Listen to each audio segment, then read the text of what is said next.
Hello guys, katatapos ko lang magtinis sa room ko, kaya ituturo ko naman kayo sa aking room. Ito siya guys, meron siyang isang bed. May maliit na mesa, nilagyan ko siya ng SpongeBob para maganda namang tignan ng room ko guys. Ito naman, kung gusto ko magkape, I have a kettle here and water. Ito siya mga guys. Then I have seafood instant noodles, niready ko na bukas para sa breakfast ko guys. Talaga lang.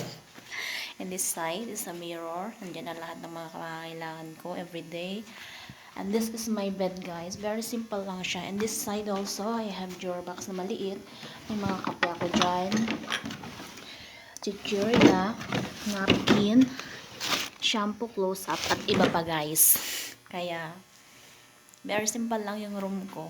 It's very simple. Nag-isa lang ako dito guys sa room ko. Have a nice day guys. Hope you like it.